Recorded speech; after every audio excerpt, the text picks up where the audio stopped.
Big boss house లో house mates ని ఎక్కడ కొట్టాలో బాగా తెలుసు. సెంటిమెంట్ పరంగా కొడితే బాగా వర్కౌట్ అవుతుంది టీఆర్పీ రేట్ అనుకుంటాడు బిగ్ బాస్. అందుకే హౌస్ లో ఎప్పుడో ఇవ్వాల్సిన టాస్కులు, ఎప్పుడో చేయాల్సిన పనులు ఇప్పుడే చేసేస్తున్నాడు.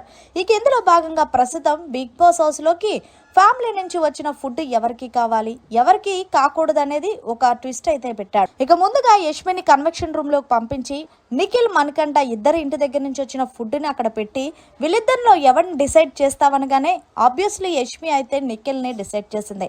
ఇక బిగ్ బాస్ ఎందుకు ఒకసారి మణికంఠ గురించి ఆలోచించవండి, నాకు చాలా సార్లు నిఖిల్ చెప్పాడు బిగ్ బాస్ వాళ్ళ అమ్మగారిని చాలా మిస్ అవుతున్నానని. అంతేకాదు వాళ్ళ అమ్మ చేసిన చేతి వంట తిని నెల రోజుల పైనే అయ్యింది.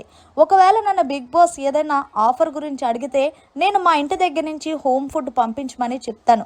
అది కూడా నా కోసం కాదు, మీ అందరి కోసం. మా అమ్మ చాలా అమృతంలా చేస్తుంది. ఆబ్వియస్లీ తల్లి చేసే ఏ వంతైనా సరే చాలా బాగుంటుంది కమ్మగా తినడానికి అంటూ చాలా సందర్భాల్లో నిఖిల్ ఫీల్ అయ్యాడు. అందుకే ఎక్కువగా వాళ్ళ అమ్మగారికి నిఖిల్కి చాలా మంచి బాండింగ్ ఉంది. ఎప్పుడు చూసినా వాళ్ళ అమ్మగారిని మిస్ అవుతున్నానని అంటా ఉన్నాడు. అంతేకాదు మొన్న రీసెంట్గా వాళ్ళ నాన్నగారి దగ్గర నుంచి వచ్చిన షర్ట్ను కూడా కోల్పోయాడు. అందుకే నేను మొత్తంగా నిఖిల్కి ఈ ఫుడ్ని ఇవ్వాలనుకుంటున్నాను బిగ్ బాస్ అంటూ నిఖిల్కి ఫుడ్ ఇచ్చేశాడు.